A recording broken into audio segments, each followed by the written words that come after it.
കേരളത്തിൻ്റെ മറ്റൊരു അഭിമാന ദിവസമാണ്. ഡിജിറ്റൽ കേരള. ഇന്ത്യയിൽ ആദ്യമായി കേരളം ഒരു സംസ്ഥാനം ഡിജിറ്റൽ സംസ്ഥാനമായിട്ട് മാറുന്നത് കേരളമാണ്. ഡിജിറ്റൽ കേരളയായി പ്രഖ്യാപിക്കാൻ പോവുകയാണ്. അതിലെ ഒരു മുഖ്യ പങ്കാളിത്തം റവന്യൂ ഡിപ്പാർട്ട്മെന്റ് വഹിച്ചിട്ടുണ്ട് എന്ന കാര്യത്തിൽ എനിക്ക് വളരെയധികം സന്തോഷം. നമ്മുടെ വിദ്യാഭ്യാസ യോഗ്യത വെച്ച് നോക്കിയാൽ നമ്മളാണ് ഈ IT രംഗത്തൊക്കെ ഒന്നാം സ്ഥാനത്ത് വരണം. പക്ഷേ നമ്മൾ വള്ളപ്പിന്നി പോയി വെച്ചാൽ പരിതാപകരമായി പിന്നിലായി. നമ്മളിപ്പം കഴിഞ്ഞ 5 കൊല്ലം കൊണ്ട് നമ്മുടെ IT എക്സ്പോർട്ട് 5 ഇരട്ടി കൂടി. പക്ഷെ അതുകൊണ്ട് ഒരു കാര്യമില്ല.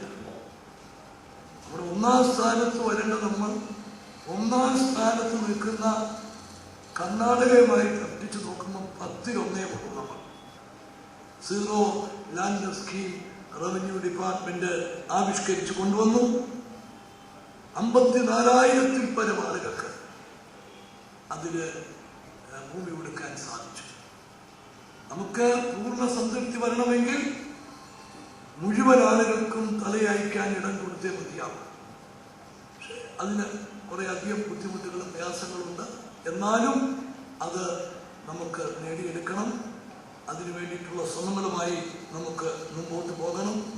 അതുപോലെ വളരെയധികം പേർക്ക് കയ്യിൽ ഭൂമിയുണ്ട്, പക്ഷെ പട്ടയമില്ല. ഇന്ന് ഇപ്പൊ ഇതിനോടകം തന്നെ 1,61,000-ൽ പരം പേർക്ക് പട്ടയം കൊടുത്തു. സർവകാല റെക്കോർഡാണ്.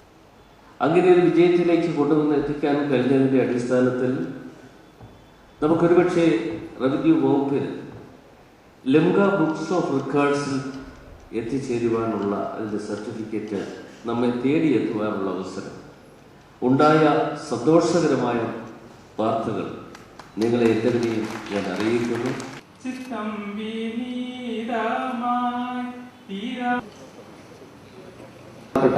തിരുവനന്തപുരം ജില്ലയുടെ ആദരണീയനായ നമ്മുടെ പ്രിയങ്കരനായ റവന്യൂ തിരുവനന്തപുരത്തിന്റെ ആദരണീയനായ മേയർ ശ്രീ ദേവസ്വം വകുപ്പ് മന്ത്രി, ബഹുമാനപ്പെട്ട ദേവസ്വം വകുപ്പ് മന്ത്രി ശ്രീ നിയമസഭാ മെമ്പർ ശ്രീ വി ശശി, കോഴിക്കോട്